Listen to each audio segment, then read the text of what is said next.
నేను పూసల వెంకన్న. మీరు చూస్తున్నారు ఎక్స్ట్రా టీవీ న్యూస్ ఛానల్. ఈరోజు ఒక సెన్సేషన్ న్యూస్ మన దగ్గర ఉంది. రేపు జరగబోతున్న పార్లమెంట్ ఎన్నికల్లో తెలంగాణ రాష్ట్రానికి సంబంధించి 17 పార్లమెంట్ ఎన్నికల్లో మేము సర్వే చేసినాం. మా సర్వే ఫలితాలు ఈరోజు మీ ముందు ఉంచబోతున్నాం.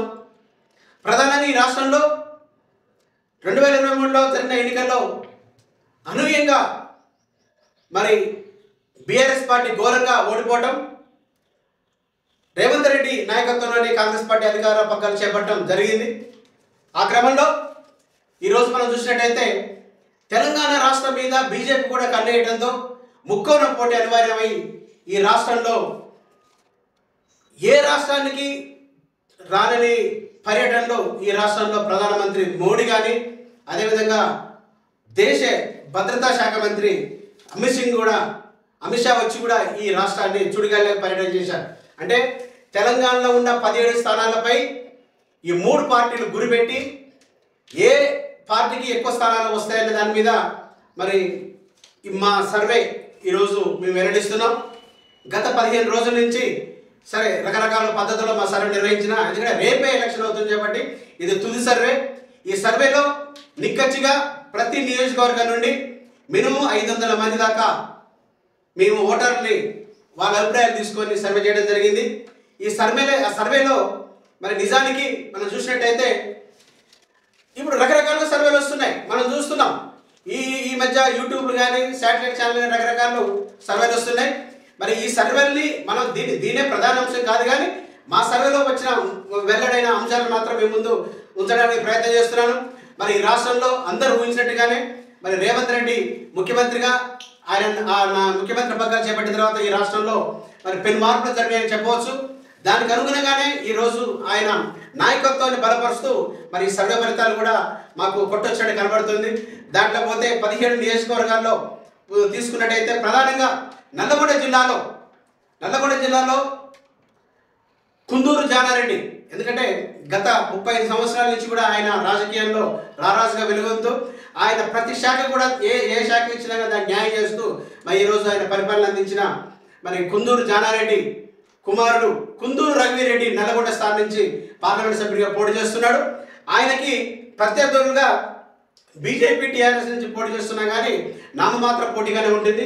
ఆయన అనూహ్యంగా అంటే భారీ ఎత్తున ఎవరు ఊహించినంత విధంగా భారీ ఎత్తున నల్లగొండ స్థానాన్ని కాంగ్రెస్ పార్టీ కైవసం చేసుకుంటుంది.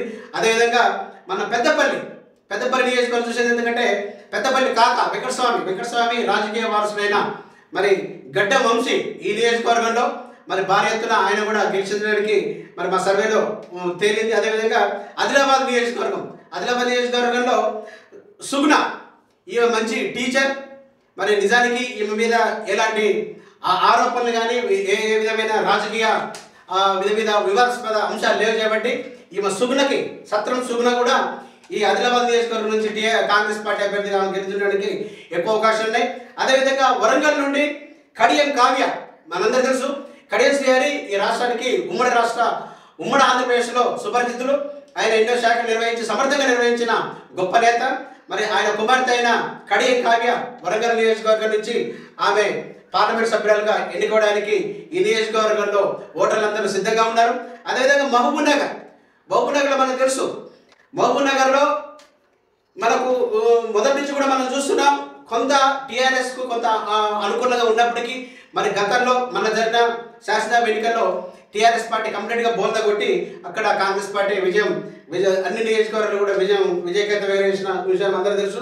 అక్కడ వంశీధర్ రెడ్డి, ఎందుకంటే ఉమ్మడి ఆంధ్రప్రదేశ్ ఉన్నప్పుడు కూడా యువజన కాంగ్రెస్ రాష్ట్ర అధ్యక్షులుగా ఉండి ఆయన ఎన్నో సేవలు చేస్తూ, అదేవిధంగా ఏఐసిసిలో కూడా ఆయన ఒక ప్రత్యేక ఆహ్వానిత సభ్యుడిగా ఆయన ఉన్నాడు. ఆయన కూడా వంశీధర్ రెడ్డి మహబూబ్నగర్ నియోజకవర్గం నుంచి కూడా ఆయన గెలిచి పొందడానికి ఎక్కువ అవకాశం ఉంది. అదేవిధంగా ఖమ్మం నియోజకవర్గం మనకు తెలుసు 10కి 10 స్థానాల్లో ఈరోజు కాంగ్రెస్ పార్టీ విజయం ఎగిరవేసింది. ఖమ్మం నియోజకవర్గంలో కూడా రఘురామ్ రెడ్డి మరి అక్కడ విజయాన్ని సొంతం చేసుకోబోతున్నాడు. అదేవిధంగా నాగర్ కర్నూలు ఎస్సీ నియోజకవర్గం, ఆ నియోజకవర్గం తెలుసు ఆర్ఎస్ ప్రవీణ్ కుమార్ మాజీ ఐపీఎస్, మరి ఆయన బీఎస్పీ పార్టీలో చేరి 2023లో జరిగిన ఎన్నికల్లో దాదాపు అన్ని నియోజకవర్గాల్లో పోటీ చేసినా కానీ సరే మరి ఆయన సిర్పూర్లో పోటీ చేసి ఓటమి పాలైన తర్వాత ఆయన టీఆర్ఎస్లో చేరి మరి ఇప్పుడు నాగర్ కర్నూలు నుంచి టీఆర్ఎస్ పార్టీ మీద గుర్తు మీద పోటీ చేస్తుండు. అక్కడ కూడా ఆయన గట్టి పోటీస్తున్నప్పటికీ మరి మల్లు రవి ఈ నియోజకవర్గంలో మల్లు రవికి మంచి ఆయన కుటుంబ నేపథ్యం కూడా మంచిగా ఉన్నది కాబట్టి ఆయన కూడా మల్లు రవికి ఆశీర్వదించి నాగర్ కర్నూలు ప్రజలు మల్లు రవికి ఇక్కడ పట్టం కట్టబోతున్నారు. అదేవిధంగా భువనగిరి నియోజకవర్గంలో కిరణ్ కుమార్ రెడ్డి ఈయన ముఖ్యమంత్రి రేవంత్ రెడ్డికి అత్యంత సన్నిహితుడు. మరి ఈయన కూడా ఈ నియోజకవర్గంలో ఎందుకంటే గతంలో బోర్న నరసయ్య గౌడ్ కేవలం అతి తక్కువ ఓట్లతోనే ఓడిపోవడం జరిగింది, 5,000 ఓట్లతోనే ఓడిపోవడం జరిగింది. కానీ బీజేపీ పార్టీ వారికి ఆ నియోజకవర్గం మీద చాలా ఆశలు ఉన్నాయి. కానీ అక్కడ వాళ్ళకి మొన్న జరిగిన ఎన్నికల్లో ఏమాత్రం వాళ్ళకి ప్రాధాన్యత లేదు కాబట్టి అక్కడ గెలిచేందుకు అవకాశం లేదు. ఇక్కడ కూడా ఈ నియోజకవర్గంలో కూడా భువనగిరి నియోజకవర్గంలో కిరణ్ కుమార్ రెడ్డి అవలీలా గెలవబోతున్నారు. అదేవిధంగా చేవెలలో కొండ విశ్వేశ్వర రెడ్డి బీజేపీ పార్టీ నుంచి కొంచెం టఫ్ ఫైట్ ఇచ్చినప్పటికీ కూడా మరి సిట్టింగ్ ఎంపీ టీఆర్ఎస్ నుంచి మరి కాంగ్రెస్లో చేరినప్పటికీ కూడా మరి గడ్డం రంజిత్ రెడ్డి మీద కూడా ఈ నియోజకవర్గంలో ఆయనకి పట్టగట్టడానికి ప్రజలు సిద్ధంగా ఉన్నారని తెలిసింది. అదేవిధంగా మహబూబాబాద్ ఎస్టీ సామాజిక వర్గం ఎస్టీ నియోజకవర్గం అక్కడ బలరాం నాయక్ మాజీ కేంద్ర మంత్రి మరి అక్కడ కూడా ఆయన మత్సరి నాయకుడిగా ఉన్నాడు. బలరాం నాయక్కి అక్కడ పట్టం కట్టడానికి సిద్ధంగా ఉన్నారు. ఇంకా ఇదే విధంగా చూసినట్లయితే సికింద్రాబాద్ నియోజకవర్గంలో మరి కేంద్ర మంత్రి కిషన్ రెడ్డి అదేవిధంగా తెలంగాణ రాష్ట్ర పార్టీ అధ్యక్షులు ఉన్నారు.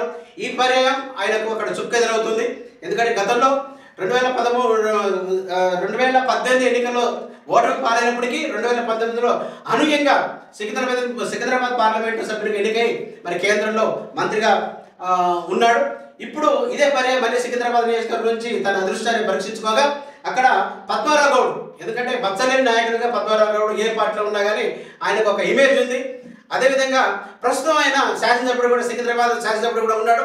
ఆ క్రమంలో మరి పద్మారావు గౌడ్ని కూడా ఇక్కడ ఈ ప్రాంత ప్రజలు టీఆర్ఎస్ పార్టీ నుండి పద్మారావు గౌడ్ని కూడా ఆశీర్వదించి ఆయన కూడా గెలిపించబోతున్నారు. అదేవిధంగా మెదక్ విషయాన్ని చూసినట్టయితే మెదక్ పార్లమెంట్ సెగ్మెంట్లో ఉన్న నియోజకవర్గాల్లో దాదాపు అన్ని నియోజకవర్గాల్లో కూడా మెజార్టీ సీట్లు ఇక్కడ టీఆర్ఎస్ పార్టీ గెలుచుకున్నది.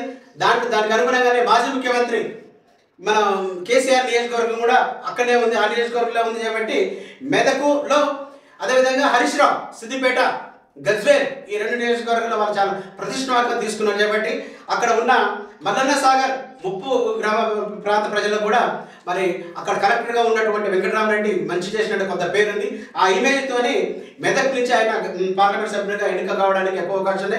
అక్కడ బీసీ నేత నీల మధు గట్టి టఫ్ పోటీస్తుండు. మరి చివరి క్షణం వరకు ఒకవేళ తారుమారడానికి అవకాశం ఉన్నా కానీ మొత్తానికి మాత్రం వెంకటరామరెడ్డికి ఎక్కువ గెలిచేయడానికి అవకాశం కనిపిస్తున్నట్టుగా మనకు తెలుస్తుంది. అదేవిధంగా మళ్ళీ ఇక్కడ చూసినట్టయితే ఇదే జిల్లాకు సంబంధించి జైరాబాద్లో టీఆర్ఎస్ పార్టీ అభ్యర్థి గాలి అనిల్ రెడ్డి ఈ ప్రాంతం నుంచి కూడా గాలి అనిల్ రెడ్డికి ఎక్కువ గెలిచేయడానికి అవకాశాలు ఉన్నాయి. మరి గాలి అనిల్ రెడ్డి యువకుడైనప్పటికీ ఆయనకు ఈ ప్రాంతం మీద అంటే బీఆర్ఎస్కి ఎక్కువ పట్టుండడం వల్ల ఇక్కడ ఆయనకు గెలిచడానికి ఎక్కువ అవకాశాలు ఉన్నాయి. అదేవిధంగా మనం చూసినట్టయితే కరీంనగర్లో నిజానికి మొదటి నుంచి కూడా అక్కడ మన కాంగ్రెస్ పార్టీకి ఆధిపత్యం ఉన్నప్పటికీ కూడా మరి గత ఎన్నికల్లో అనూహ్యంగా కరీంనగర్ పార్లమెంట్ సభ్యుడిగా బండి సంజయ్ గెలుపొంది అక్కడ తన స్థానాన్ని సుస్థిరపరచుకుంటూ అంటే మొన్నటిదాకా ఆయన తెలంగాణ బీజేపీ పార్టీ అధ్యక్షుడిగా ఉండి కూడా ఈ రాష్ట్రంలో పార్టీ బలోపేతానికి ఎంతో కృషి చేశాడు. మంచి మాటకారైన బండి సంజయ్ కరీంనగర్ నియోజకవర్గం నుంచి కూడా మరోసారి ఎంపీగా గెలుపొందడానికి అవకాశాలు ఎక్కువ కనబడుతున్నాయి. అదేవిధంగా నిజామాబాద్లో మనం చూసినట్టయితే ఎక్కువ ఆంధ్ర సెటిలర్స్ ఉన్నప్పటికీ అక్కడ కాంగ్రెస్ పార్టీ మీద ఎక్కువ అవకాశాలు ఉంటాయి. అక్కడ ఎందుకంటే మత్సలేని నాయకుడిగా ఉన్న జీవన్ రెడ్డి కూడా అక్కడ జీవన్ రెడ్డి కాంగ్రెస్ పార్టీ నుంచి పోటీ చేస్తుండ్రు. అయినప్పటికీ కూడా అక్కడ నియోజకవర్గంలో ఎందుకంటే నిజామాబాద్ కామారెడ్డి ఇక్కడ ఈ నియోజకవర్గాలు మొత్తం కూడా బీఆర్ఎస్ పార్టీ అంటే అదేవిధంగా ఎందుకంటే మాజీ ముఖ్యమంత్రిని కాబోయే ముఖ్యమంత్రిని కూడా ఓడగొట్టిన కామారెడ్డి ప్రజలు మరి అక్కడ బీజేపీ పార్టీ బలంగా ఉండడంతో ఈరోజు బీజేపీ పార్టీకి కలిసి వచ్చి అక్కడ అరవింద్ గెలిచడానికి ఎక్కువ అవకాశాలు కనబడుతున్నాయి. అదేవిధంగా మనకు తెలుసు మల్కాజిగిరి ఎందుకంటే భారతదేశంలోనే అత్యంత ఓట్లు ఎక్కువగా ఉన్న నియోజకవర్గం మల్కాజ్గిరి. మరి మల్కాజ్గిరి నియోజకవర్గంలో సిట్టింగ్ ఎంపీ మొన్నటిదాకా ఈ రాష్ట్రానికి ముఖ్యమంత్రిగా ఉన్నటువంటి ముఖ్యమంత్రిగా ఉన్న రేవంత్ రెడ్డి ఇక్కడ ఈ పార్లమెంట్ సభ్యులు కొనసాగుతున్నాడు. కాకపోతే ఏంటంటే ఈ పార్లమెంట్ సెగ్మెంట్లకు సంబంధించి అన్ని నియోజకవర్గాలు ఎమ్మెల్యే నియోజకవర్గాల్లో టీఆర్ఎస్ పార్టీ అధికారంలోకి ఉంది. మరి ఇక్కడ నుంచి కూడా కొంత టీఆర్ఎస్ పార్టీలకి ఎమ్మెల్యేలు వస్తారని ఊహించారు, కానీ రాలేదు. వచ్చినట్టయితే కొంచెం అవకాశాలు తారుమారయ్యాయి. కానీ మరి మల్కాజ్గిరిలో బీజేపీ పటిష్టంగా ఉన్నది ఒకటి. రెండవది ఏంటంటే ఇక్కడ టీఆర్ఎస్ కూడా చాలా టఫ్ ఫైట్ ఇస్తుంది. ఎందుకంటే ఇక్కడ పోటీ నువ్వా నేనన్నట్టుగా ఉంటుంది. సరే, ఒక విధంగా చెప్పాలంటే కొంచెం ఈటల రాజేందర్కి అనుకూలంగా ఉంది పరిస్థితులు కూడా చెప్పారు. ఎందుకంటే ఈటల రాజేందర్ మీద బీసీ సామాజిక వర్గాలు కానీ, ఎందుకంటే ఈటల రాజేందర్కి టీఆర్ఎస్ పార్టీ మెడలు బట్టి బయట తీసిన మీద ఒక అపవాదం చేపట్టి ఆయన మీద సానుభూతితో గెలిచడానికి అవకాశం ఉంది. అదేవిధంగా ఇంకో ప్రధాన అంశం చూసినట్టయితే హైదరాబాద్ నియోజకవర్గం మనం చూస్తున్నాం. మొదటి నుంచి కూడా ఎంఐఎం కంచుకోట అయినటువంటి ఎంఐఎం ఈరోజు కూడా మళ్ళీ హైదరాబాద్ని కైవసం చేసుకోబోతుంది. ఇక్కడ మాధవీలత బీజేపీ పార్టీ నుంచి కొంచెం దూకుడుగా పోతున్నప్పటికీ ఆమె ఏమైనా వాట్సాప్ గ్రూపులకి సోషల్ మీడియాకి పరిమితం అవుతుంది, కానీ కింది స్థాయి ఓటర్లకి పోవడానికి ఆమెకు అంత వెసులుబాటు లేదు. ఆ విధంగా ఆమె చొచ్చుకోలేకపోయింది కాబట్టి ఇక్కడ మాధవీలత గట్టి పోటీస్తున్నప్పటికీ ఇక్కడ సలావుద్దీన్ ఓవైసీ మాత్రం గెలిచడానికి అవకాశం ఉంది. మొత్తానికి ఈ రాష్ట్రంలో 17 నియోజకవర్గాల్లో 10 నియోజకవర్గాల్లో కాంగ్రెస్, 3 నియోజకవర్గాల్లో బీజేపీ, 3 నియోజకవర్గాల్లో టీఆర్ఎస్, 1 నియోజకవర్గంలో ఎమ్మెల్యే గెలిచడానికి అవకాశాలు ఉన్నట్టు మా సర్వేలో తేలింది. ఈ సర్వే అంశాలనే ప్రధాన అంశం కాదు, కాకపోతే ఏంటంటే ఇక్కడ మేము కూడా ఒక విధమైన సర్వే చేసింది కాబట్టి మా సర్వే ఫలితాన్ని మీ ముందు ఉంచుతున్నాం. అప్పటిదాకా చూస్తూనే ఉండండి ఎస్ఎన్ న్యూస్ ఛానల్, మన కోసం మన ఛానల్.